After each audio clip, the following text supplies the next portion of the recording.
बिस्मिल्लाहिर्रहमानिर्रहीम। अस्सलामु अलैकुम। मैं मुदस्सिर शाही एडवोकेट और आप देख रहे हैं लीगल इश्यूज़। आज हम एक इशू पे बात करेंगे।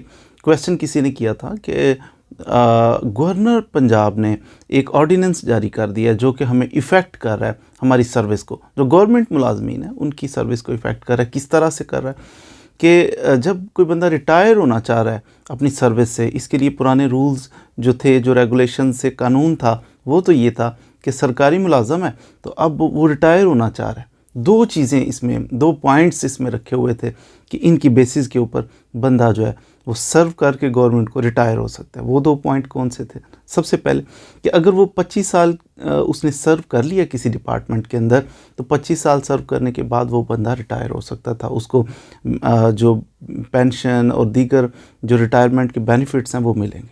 साथ ही साथ 25 साल के साथ साथ एक और भी ऑप्शन मौजूद था कि अगर इसकी एज जो है वो 60 इयर्स तक हो जाए, 60 साल उम्र को पहुंच जाए, तो फिर भी ये इसका राइट था कि ये क्लेम कर सकता था, एप्लीकेशन दे सकता था गवर्नमेंट को कि जनाब मेरी उम्र 60 साल है। दो तरीके सरकारी मुलाजम के लिए, 60 साल की उम्र हो जाए तो भी ये अप्लाई कर सकता है। दूसरा, 25 साल इसने सर्व कर लिया हो महकमे के अंदर तो फिर भी ये सर्व कर सकता है। ये एप्लीकेशन दे सकता है कि जनाब 25 साल हो गए मुझे सर्व करते हुए, अब मुझे रिटायरमेंट, अब इसको रिटायरमेंट भी दी जाएगी, इसको बेनिफिट्स भी दिए जाएंगे, इसकी पेंशन भी लगाई जाएगी, सारी इसको मराहत मिलेंगी।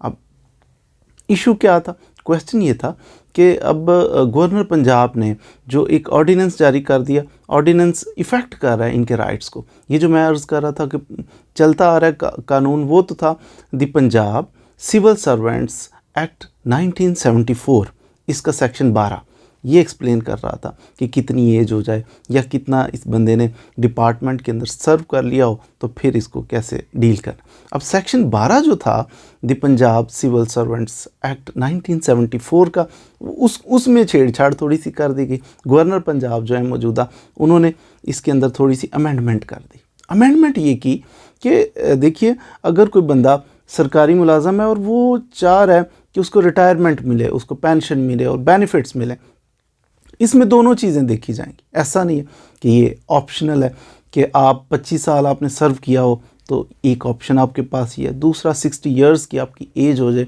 ये आपके, उन्होंने कहा दोनों को देखें, एट ए टाइम दोनों को देखना है। मिसाल के तौर पर एक बंदा है, 25 साल उसने सर्व किया, वो चला जाता है, एप्लीकेशन देता है गवर्नमेंट को, कहता है जनाब ये देखें 25 साल से सर्व कर रहा हूँ तो मुझे रिटायर कर दिया जाए। अब दूसरा ऑप्शन भी फ़ौरन देखा जाएगा, अच्छा जी 25 साल आपने सर्व किया, आप बताइए आपकी एज कितनी है, ये भी देखा जाएगा। तो अगर उसकी एज 55 इयर्स से कम है तो फिर उसे रिफ्यूज़ कर दिया जाएगा। नहीं जी, 55 साल एज को भी आप पहुँचे और साथ 25 इयर्स आपने जो है वो सर्व भी किया हो तो फिर आपका केस बनता है, अदरवाइज़ नहीं।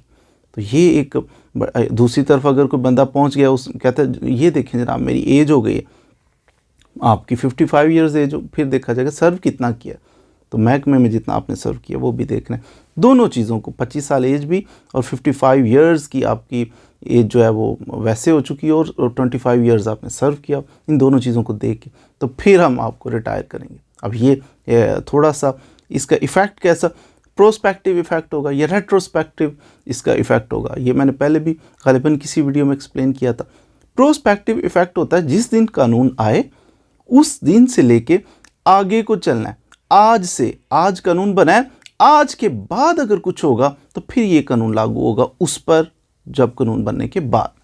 प्रोस्पेक्टिव इफेक्ट कानून का। रेट्रोस्पेक्टिव इफेक्ट होता है, कानून बनता है और उससे पिछले लोगों पर भी असरअंदाज होता है कि आज ये कानून बना है लेकिन पीछे भी जो लोग रिटायर हो चुके हैं उन पर भी ये लागू कर देते हैं। ऑर्डिनेंस आ गया, ऑर्डिनेंस के मुताबिक अब तो अमल होगा, क्योंकि ऑर्डिनेंस कहता है कि ये कानून की एक शक्ल है ना ऑर्डिनेंस। तो अगर गवर्नर साहब ने ऑर्डिनेंस दे दिया तो अब आपको इस पर अमल करना ही पड़ेगा। हाँ, इस चीज़ को चैलेंज किया जा सकता है कि जो लोग जब ऑर्डिनेंस आया उससे पहले उनका टाइम पूरा हो चुका था, 25 इयर्स उन्होंने सर्व कर लिया था, या उनकी एज 55 इयर्स 60 इयर्स हो चुकी थी, तो फिर उस बेसिस के ऊपर ही चैलेंज कर सकते हैं कि ये इसका रेट्रोस्पेक्टिव इफ़ेक्ट नहीं होना चाहिए, इसका प्रोस्पेक्टिव इफ़ेक्ट चैलेंज किया जा सकता है। लेकिन जब तक ये गवर्नर साहब का ऑर्डिनेंस इन फील्ड है, ये कानून की हैसियत रखता है, इसी को ज़ाहिर है, आप किसी महकमे में जाते हैं, कहते हैं रिटायरमेंट के लिए दरख्वास्त दे देते हैं, मुझे रिटायर कर दिया जाए, बेनिफिट्स दिए जाएँ, तो वो पाबंद हैं इस कानून पे अमल करने के। जब तक कि इसको चैलेंज किया जाए, इसको ख़त्म करवा दिया, या तो ऑर्डिनेंस को नल एंड वाइड डिक्लेयर कर दिया जाए, ख़त्म कर दिया जाए इस कानून को, फिर वो पिछले वाला कानून चल पड़ेगा। या दूसरी सूरत हाल जो आपके सामने वो ये हो सकती है कि जो लोग जिन पे रेट्रोस्पेक्टिव इफ़ेक्ट हो रहा है, जो ऑर्डिनेंस आने से पहले पहले रिटायरमेंट की एज को या रिटायरमेंट का जो क्राइटेरिया बयान किया गया था ऑर्डिनेंस से पहले, उसको फुलफ़िल करते थे, उन पे ये ऑर्डिनेंस आने के बाद अब वो रिटायर समझा जाएगा ना कि रिटायर हो चुके, या उनका एक राइट एक्रू करता है कि आप अप्लाई कर सकते हैं, तो वो फिर उनको थोड़ा सा शेल्टर मिलना चाहिए।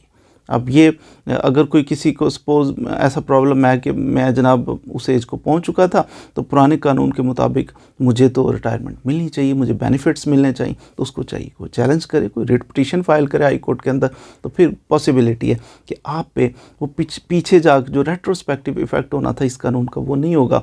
किसी हद तक चांसेस हैं कि आप बच जाएंगे, आपको रिटायरमेंट जल्दी मिल जाएगी।